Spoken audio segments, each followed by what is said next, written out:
Good morning and welcome to Meds Ed. My name's Paul Carson, and on behalf of CareOregon's Pharmacy Department, we'd like to welcome you to this edition of our ongoing education program aimed at primary care and the relationship between various challenging health conditions and medications. Today, we're going to be focusing on alcohol use disorder. You will probably all agree that treating opioid addictions is beginning the lion's share of attention in the last few years here in the Oregon environment, and that's good. But in our state, there are twice the number of deaths due to alcohol compared to opioid-related overdose deaths. So it's time to put alcohol back into the spotlight for a bit to make sure that it gets the attention that it needs. And combined with that, there's been some historic discomfort in primary care about how to treat AUD. So those are some of the reasons that we're coming together here this morning. This will give you an idea of our content for different presenters that we have laid out for you this morning. We do have a couple of brief breaks that are interspersed in here to give you time to stretch your legs and check your email or whatever you need to do. Times are approximate, but generally speaking, this is how things will go. We have those key presentations initially, and then towards the end of the morning session, there'll be a live presenter chat where we have everyone coming in together to answer questions that you may have that arise for you as you view each person's presentations. For the session as a whole this morning, here are the key learning objectives that are filed for your continuing medical education credit. Those are the main three that you'll see here, but each presentation has their own individual learning objectives as well. At the very end of our presentation here today, we're going to be sharing a link with you, and it'll also get emailed to all presentations attendants as well, so that you can fill out that completion survey, and that'll be able to record your attendance like a sign-in sheet. So we're able to get your evaluation information and provide you with CME credit for attending this morning. Let's go ahead and start, and I'll introduce our first presenter today. Melissa Brewster is a board-certified senior pharmacist here at CareOregon, who provides her clinical expertise on substance use disorders and illicit drugs to CareOregon and its affiliates within the CCOs. Melissa's going to take us through the scope of the alcohol problem in Oregon, reveal a segment of the population where drinking is begun to skyrocket, and help provide a clearer understanding of how to use Naltrexone for treating alcohol use disorder. Let's give our attention to Melissa Brewster. Hi, everybody. Good morning. My name is Melissa Brewster, and I am a senior pharmacist with CareOregon. I work primarily with Columbia Pacific CCO, who is the CCO of the North Coast that covers rural Clatsop County, Columbia County, and Tillamook County. And I'm excited to talk to you a little bit about the history of alcohol today. So we'll talk about how alcohol has really evolved in the modern world and how it's sort of shaped the development of the United States. We'll talk about how alcohol works in the body and how it affects the different organs and neurotransmitters in the brain. And I'll talk a little bit about the approved medications for the treatment of alcohol use disorder. So we don't really know when, when alcohol use really started among humans, but we do have some understanding that there probably was animal use of alcohol long before there was human use. It's likely that some animal or monkey came across a fermented tree or a tree that had dropped its fruit and that fruit had fermented and was probably one of the first instances of any being getting drunk. And in fact, this picture here is a picture of 14 elephants who broke into a wine supply, a corn wine supply in a village in China. And these elephants drank about 30 liters of corn wine and ended up getting drunk and passing out in a local field. And this just happened recently. The earliest evidence that we have of alcohol use in humans was from ancient Egypt, and we know that clay pots that were found that were dated to about 7,000 BC show that they were making fermented drinks at the time from things like rice and honey and grains that they grew. Um, and wine was also made in the region of ancient Egypt, although grapes didn't grow well in Egypt, so it was really considered a delicacy to have wine in Egypt at the time. And if you look at this picture here on the right, you can see that ancient Egyptians even used straws at the time. I hope that one was a reusable straw. In ancient Greece and Rome, we also have quite a bit of evidence that they drank alcohol and fermented grapes. Grapes grew really well in Greece and Rome, and so they had a lot of wine available. We know that in South America, the native people there would make chicha out of corn, and sometimes they would add psychedelic plants to the mix. In Mexico, they made a drink called pulque that was made from cactus. In Africa, we know that they made beer from bananas and from palm trees. And in Japan, they made sake from rice. So really every region of the whole world has its own unique alcohol that they have made from whatever plant or grain or fruit was really available in that region. Greek physicians, ancient Greek physicians really considered wine to be good for your health, and you can see evidence of the use of that in their art. In this picture here, you can see a physician using wine to cure, illnesses. However, at the same time, there was an understanding that too much drinking was not good for your health, and so some of the philosophers of the time also promoted moderation in use. We know that in the early days of Judaism and Christianity, they started adopting the use of wine in some of their rituals, but they also considered intoxication and too much drinking to be a sin. And then in regions of the world where Islam was practiced, it was considered a sin to pray while being drunk. And so this eventually turned into a general ban of alcohol in the religion of Islam.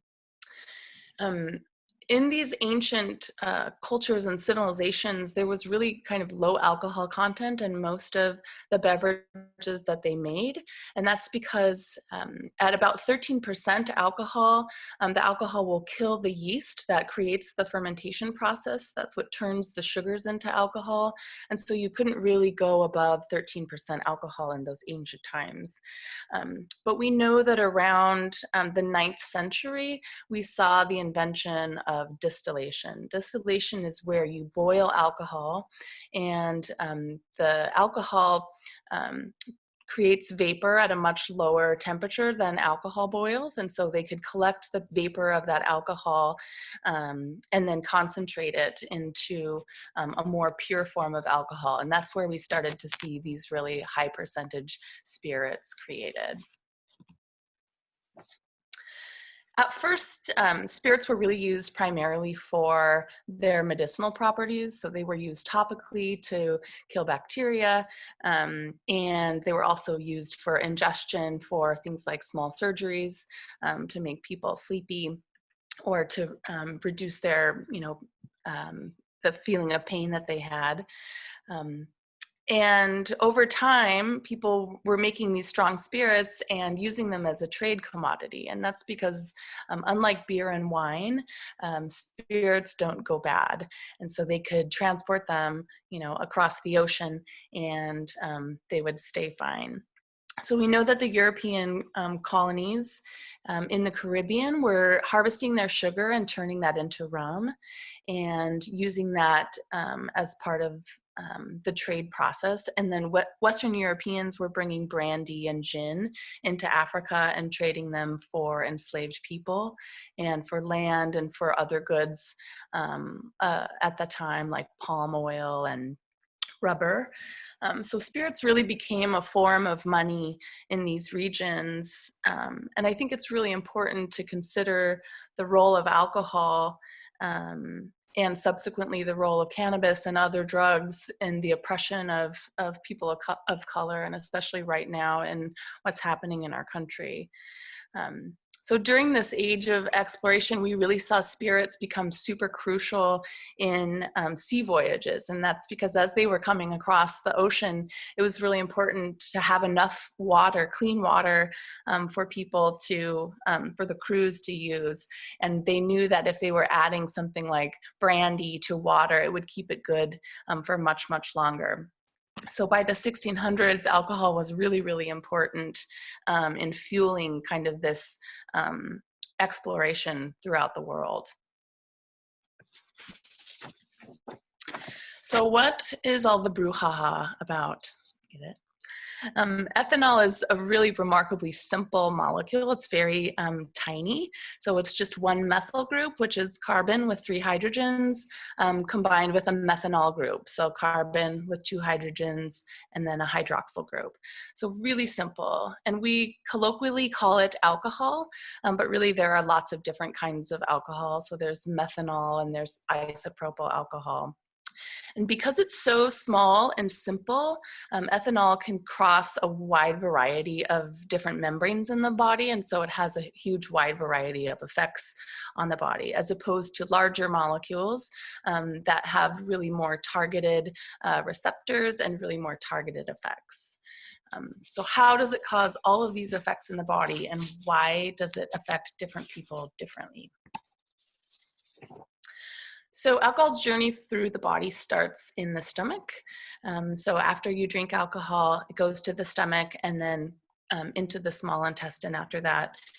Depending on the contents of your stomach, so if you've eaten a large meal, after you eat a meal, the little valve in between your stomach and your small intestine closes. That's called your pyloric sphincter. So after you eat a large meal, if you were to drink alcohol, it really slows the journey of alcohol from your stomach into your small intestine.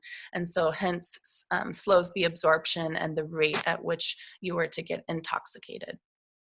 So once it reaches the small intestine, then alcohol is absorbed into the blood. And then it starts traveling to your organs.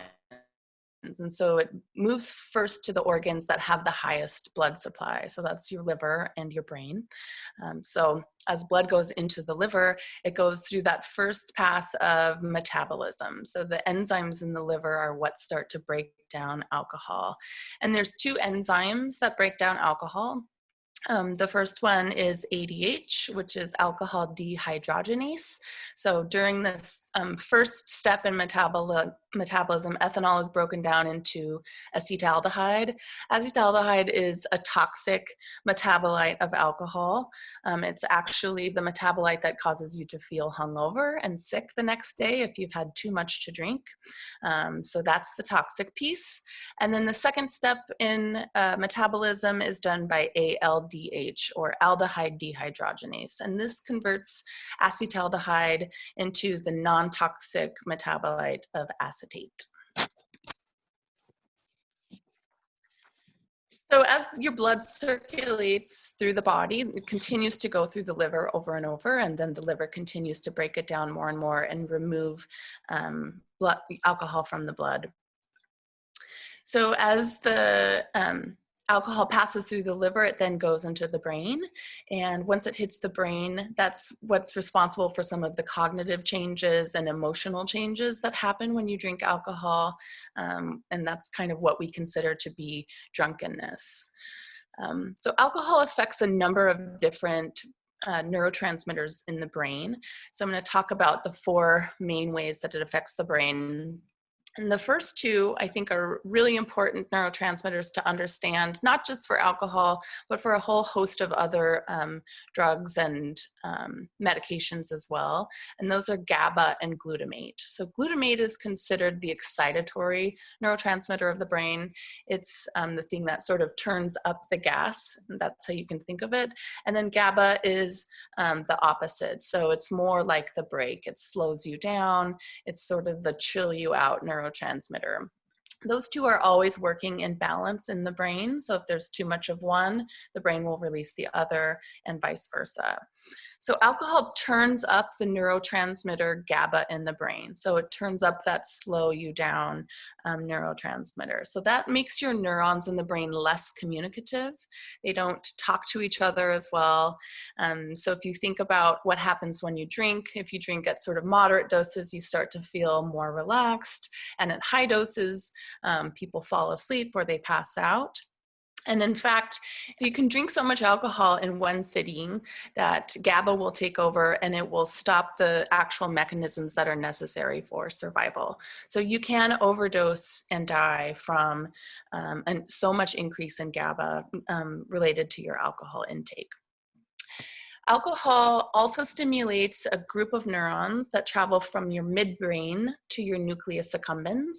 And your midbrain is like a little tiny brain inside your big brain. It's called your primal brain, or sometimes we call it your lizard brain. And if you look at an MRI of the brain, you can actually see a little tiny brain inside your big brain. So that's your midbrain.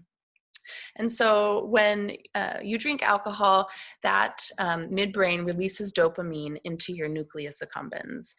Just like all drugs that are addictive, you get that rush of dopamine and then that kind of surge of pleasure that's related to the release of dopamine. That's what causes the addictive piece of alcohol in the body. Alcohol also causes some neurons in the brain to create and release endorphins. So endorphins are your body's way to respond to pain or to stress. The etiology of the word endorphin is endogenous morphine. So it really is your body's own pain response molecule. So once you have all of this excess GABA and dopamine and endorphin in your brain, and say you're a chronic alcohol drinker, you drink a lot, your body has a really beautiful mechanism of feedback loops. And so if your brain's seeing too much GABA, it says we need to create less GABA and to create more glutamate. And so over time, your body will try to rebalance. You'll also start creating less dopamine and less endorphins. So what does this lead to? This can cause regular drinkers to have more anxiety, to have poorer sleep. They experience less pleasure because they're creating less of all of these really important neurotransmitters. So these become really structural and functional changes in the brain that can lead to disordered use over time. So it leads to where you have to drink alcohol in order to feel normal.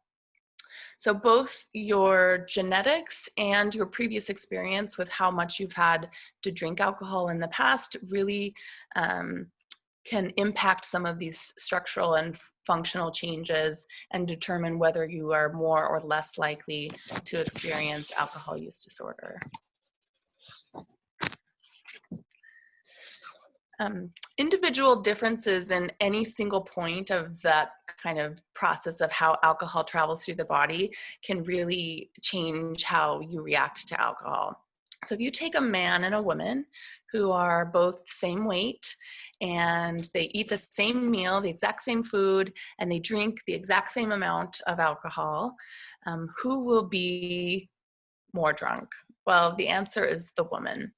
And why is that?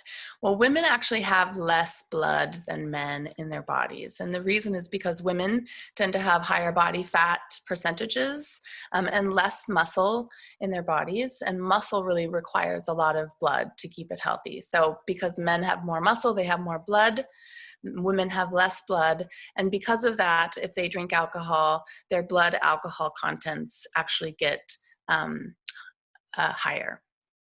There's also genetic differences in the ways that our livers metabolize alcohol. So some people produce more enzymes than others. This will allow them to drink more alcohol and can actually increase the likelihood of them developing alcohol use disorder. Some people also have differences in the amount of dopamine and the amount of GABA in their body. Those can also lead to risks in developing AUD. Some people who have low dopamine may sort of self-medicate by drinking, and that can increase your risk as well. Some people also have really a lot of sensitivity to GABA in the body. So for example, you may drink 1 glass of alcohol and have such sensitivity to GABA that you get really sleepy after 1 drink. We all have that one friend who we take to the bar who has to go home after their 1 drink. This actually reduces your risk of alcohol use disorder because you're so sensitive to the alcohol and get so sleepy. It makes it really challenging to drink more and more. Then there are also people who have really sensitive endorphin responses. So if you were to drink a glass of alcohol, you get that rush of endorphins and feel a lot of pleasure from that drink of alcohol, you're more likely to develop alcohol use disorder. So how quickly is alcohol metabolized in the body? So on average, 1 drink will lead to about 0.02 blood alcohol concentration. So of course, if you are a tall man with a lot of muscles, that may be a little bit lower. If you're a small woman, that may be quite a bit higher. But we can metabolize about 1 standard drink per hour. So if you have a blood alcohol content of 0.3, which would make you very, very drunk and probably struggle to walk, it would take about 15 hours to metabolize your blood alcohol back to 0. If you were to say drink 4 drinks in 1 hour, that would lead to about a 0.08 blood alcohol content. It would probably take about 4 hours to metabolize those drinks. So on average, thinking about 1 drink per hour can be metabolized. People who have really significant alcohol tolerance, so if you've been drinking a lot for a very long time, probably about 6 hours after your last drink is when you'll start to experience withdrawal. So you don't have to go completely to a blood alcohol content of 0 before you develop withdrawal symptoms. So what is a standard drink? So I get asked this question quite a bit, and I'll give you a rule that you can go by that makes it pretty easy to remember what a standard drink is. So a single 12-ounce beer that's about 5% alcohol, that is a standard drink. So most beers in Portland, if you're an IPA lover, are much higher than 5%, so typically between 6 and 8% alcohol content. Light beers tend to contain a little bit less, so about 4.2, and then some of those malty sweet beverages that you see at the gas station have higher alcohol, so 7 to 8%. So a standard drink is 12 ounces of beer at 5%. A 5-ounce glass of table wine is a standard drink, so that's about 12% alcohol. And then 1 shot of alcohol is considered 1.5 ounces of 80 proof spirits. And then to get the percentage of alcohol from the proof, you just divide by 2. So if you look at all of these different standard drinks, if you multiply the ounces by the percentage of alcohol content, you get 60. So that's the rule of 60, and that's the rule of being able to determine how many ounces are in a standard drink based on what the percentage of alcohol is in that beverage. So just a quick review of measures. If you look at 1 cup of pure spirits of alcohol, that's about 5.3 drinks. A pint is 16 ounces and 10.6 drinks. A quart is 2 pints, 21 drinks, and a gallon of alcohol, 128 ounces, 85.3 drinks. Now, if you have somebody coming into your clinic, they typically don't tell you that they drank a quart of alcohol or they drank a pint of alcohol. They tend to use different terminology when you're talking about drinks. So a nip is considered a mini bottle. That's about an airplane size of alcohol. That's a little bit more than a standard drink, so 1.7 ounces in a mini bottle. A fifth is 750 milliliters, so that's the size of a standard bottle of wine. And a fifth of alcohol contains 17 drinks. And then a handle is about a half gallon. That's those big bottles of alcohol you see in the store that literally have a handle on them. And that's about 39.3 standard drinks. I remember during residency, I had a woman I was treating who was drinking 2 handles of whiskey a day for the previous 10 years. So about 80 drinks a day of alcohol, a lot of alcohol. So what are the different risk levels of drinking? So binge drinking for men and women are a little bit different. So 4 drinks in one sitting for a woman is considered binge drink, and 5 drinks for men in one sitting, and at least one day in the previous month. Heavy alcohol use is considered binge drinking on 5 or more days in the previous month. And so if you think about drinking and you've heard about what recommended limits are, you've heard the limits: no more than 1 drink a day for women and no more than 1 drink a day, 2 drinks a day, sorry, for men. So where did those guidelines come from? Those are actually the US Health Department's dietary guidelines of 2015. And if you look at the National Institute of Alcohol Abuse and Alcoholism, they have different recommendations for low-risk drinking. In fact, if you look at different countries as well, recommendations are all over the map. If you look at Canada or Latvia or Greece and what they recommend for low-risk drinking, there's a wide variety in drinking recommendations. So the NIAA says for women, no more than 3 drinks in one sitting or 7 total drinks in a week. And for men, no more than 4 drinks in one sitting or 14 total in a week. There really is no such thing as no risk drinking. So all alcohol consumption is associated with some level of risk. So does a glass of wine reduce heart disease? This is a question you probably get by your patients quite a bit. And I think it's a really challenging question to answer. I think for a long time I didn't have a good answer for this question. So I want to help give you an answer that you can give to your patients. So in wine contains polyphenols. These are the natural chemicals that are in the skin of the grape. It's what gives grapes both their color and their taste, and they're thought to have a positive effects on your blood vessels. So they're antioxidants, and they may cause some vasodilation in the body. However, red wine is ranked 53rd in the top foods that contain polyphenols. So things like apples, walnuts, tea, chocolate, berries, peppermint, coffee, strawberries, onions, those all contain way more polyphenols than the grapes from red wine contain. We know that acetaldehyde is that's first metabolite of alcohol, can cause cell damage, and it can cause cancer. We also know that alcohol raises estrogen levels in the body, and that's what's thought to cause that increased risk of breast cancer in women. So really, is that glass of wine worth it to reduce heart disease risk? Because there is still risk associated with consumption. If you look at all of the different populations of people, it does look like there is one population that a glass of wine may benefit, and that's women over 55. However, they have to limit their consumption to 3 glasses of wine a week or less in order to receive that benefit and not create more additional risks. So alcohol use disorder is very prevalent in the United States. It's highly disabling and most often goes untreated. So we know that there are 88,000 annual deaths related to alcohol use, making it the 2nd deadliest substance. The first deadliest is tobacco, of course. Regular screening is recommended to all adults for alcohol use disorder or problem drinking. However, only 1 in 6 adults reports ever being asked about alcohol by their physician.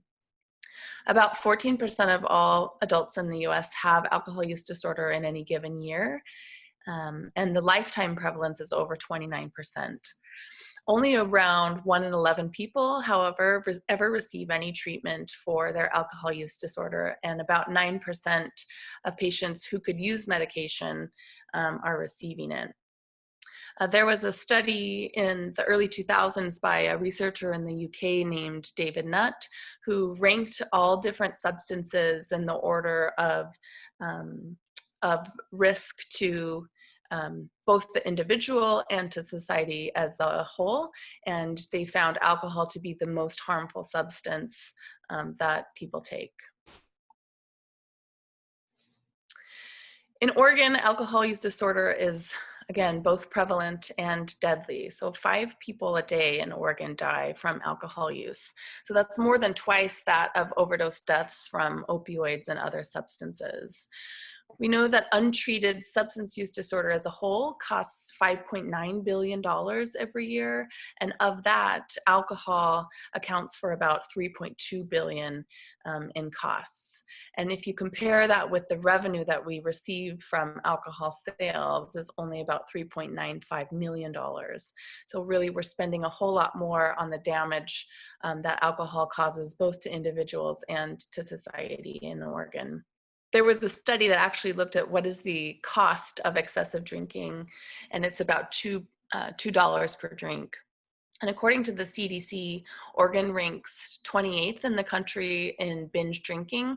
About 18.4% of all adults reported binge drinking in the previous year, so in 2019. So what are the risk factors for alcohol use disorder? If you look at the different populations who are more likely to get AUD, they tend to be white and tend to be younger. We also know that Native Americans are disproportionately affected by alcohol use disorder, as well as people in poverty. People who have disability or are jobless are more likely to develop AUD. And as well, there are a number of comorbid mental health issues that we see disproportionately showing up with alcohol use disorder. So major depression, bipolar, antisocial personality disorder, and PTSD. I want to talk about this concept of gray area drinking, because I think it's an issue that we are seeing more and more in our clinics and in our patients. In the last 20 years or so, the rates of drinking among men has stayed relatively stable. However, drinking among women has really skyrocketed. And there's this concept of sort of the modern alcoholic. I don't like to use that word, but and that modern alcoholic being female, she's well educated, she's professional and really high functioning. But women in the last couple of decades have been marketed alcohol very successfully. So wine has been successfully marketed to women, as well as all of these sugary drinks, fruity drinks, White Claws, things that are low calorie. And we know that women are shouldering more and more of the responsibilities at home and are also, working as well. And so it's very common for women to come home from work, open a bottle of wine, make dinner for their families, continue all of the household, things that need to be done. And by the end of the night, finishing a bottle of wine. And so this is considered to be gray area drinking. If you think about gray area drinkers, one of the reasons that they're afraid to talk about their drinking or admit to drinking that much is because they don't want to quit drinking. In fact, moderation is far easier to maintain for gray area drinkers than is abstinence. So cutting back is really way more successful in gray area drinking. However, in severe alcohol use disorder, we know that abstinence is much more successful than is moderation. Severe AUD, moderation is really challenging to maintain. And so this concept of abstinence really is a huge contributor to why people are hesitant to talk to their doctors about their drinking or why they may not want to start treatment. So who should be offered medication for the treatment of alcohol use disorder? So anybody who wants it, first of all, if somebody wants to cut back and they're not able to do so on their own, you should offer them medication for AUD. But if they have moderate to severe AUD and are currently drinking, if they are abstinent, if they've been able to stop drinking, but they're still having those cravings and they're afraid that they may return to drinking, or if they just want medication and don't want to do behavioral health interventions or CBT, if they prefer medication alone, that's fine as well. All of those people should be offered medication for treatment. So the management of alcohol withdrawal is something that I think most providers are taught during residency and are fairly comfortable with. So AUD withdrawal in the hospital setting can be a scary thing to come across. However, you have to think of treating AUD far beyond kind of that withdrawal period. And many providers in primary care are really uncomfortable with treating AUD. In fact, for a long time, it's been considered more of a behavioral health intervention, and people will send or refer people to treatment in behavioral health instead of treating moderate AUD in primary care. So AUD beyond the withdrawal treatment requires a brief intervention in primary care. So doing an SBIRT regularly is great practice. Referring people to get behavioral health treatment, whether that's CBT or other psychosocial supports. Providing pharmacotherapy. Connecting people to recovery communities, so whether that's AA or communities like Smart Recovery, you need that community of people who are in recovery in order to be successful. Peer support services can be really important for people as they're starting that process of either exploring entering treatment or continuing and maintaining their recovery. And then managing comorbidities. So having that understanding of the risk factors of mental health issues and treating them as well. So I'm going to talk briefly about the 3 FDA-approved medications for the treatment of alcohol use disorder. And then I'll touch as well on gabapentin, which is not FDA approved, but it's a medication that most people in primary care are really comfortable with using and has some evidence, good evidence for outcomes in treating AUD. So oral naltrexone is first line for treating alcohol use disorder. And I think it's really important to understand how naltrexone works in the body. So as I mentioned, when you drink alcohol, those endorphins are released into the brain to provide some of that reinforcing and pleasurable effect of the alcohol.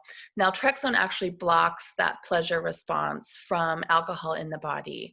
There was actually a doctor back in the 60s named Dr. David Sinclair who popularized the use of naltrexone in a method called the Sinclair method, where you take naltrexone 1 hour before drinking, and then you take a drink of alcohol, and it actually decouples the reward pathway of those endorphins from the alcohol itself. And that's kind of that very addictive piece.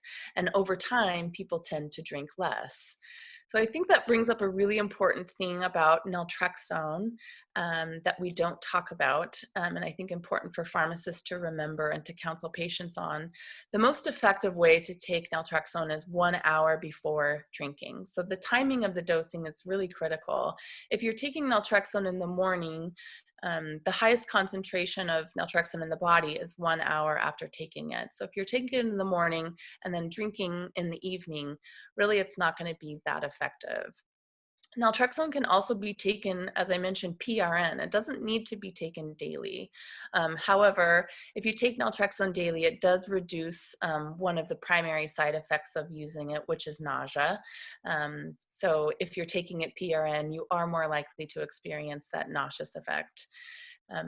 It is recommended that you monitor your LFTs periodically with naltrexone, and that's because in some of the early studies with high-dose naltrexone in the treatment of eating disorders, we did see LFT elevations, and we're concerned about liver damage. However, we don't typically see that on some of these lower doses, 25 to 50 milligrams, when we're treating AUD with naltrexone.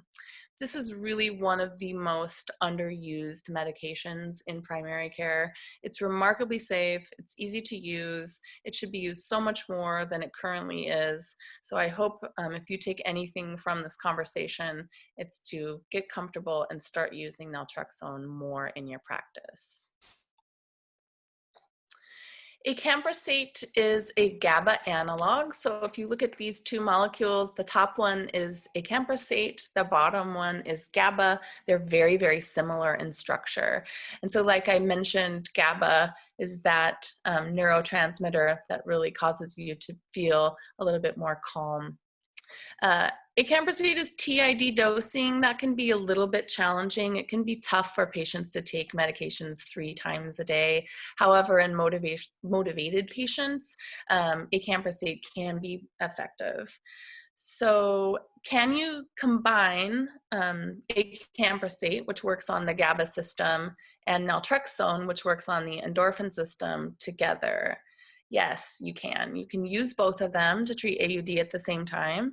And in fact, it may be more effective when you combine them for people, and especially for heavy drinkers. Disulfiram is the third medication approved to treat alcohol use disorder. It's been approved for a very long time, so used since the 1940s. And disulfiram works by inhibiting that second enzyme that breaks down the metabolites of alcohol, so breaking down acetaldehyde to acetate. So essentially, it causes that toxic metabolite to stick around for longer. So that causes reactions in the body similar to having a hangover.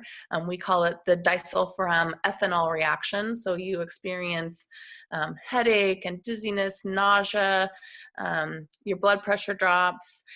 It also increases that toxic metabolite sticking around for longer. So there is the likelihood it could cause some cellular damage over time.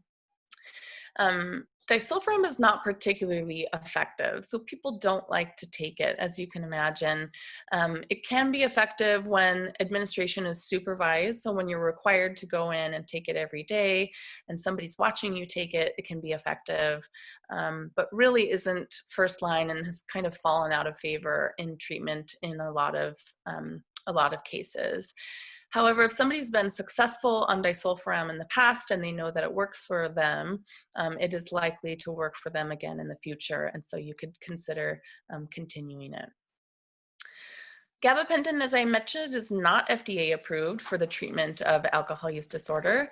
However, there are some studies that show that it can be effective for certain patients. So we show that you can achieve abstinence more than with placebo with gabapentin.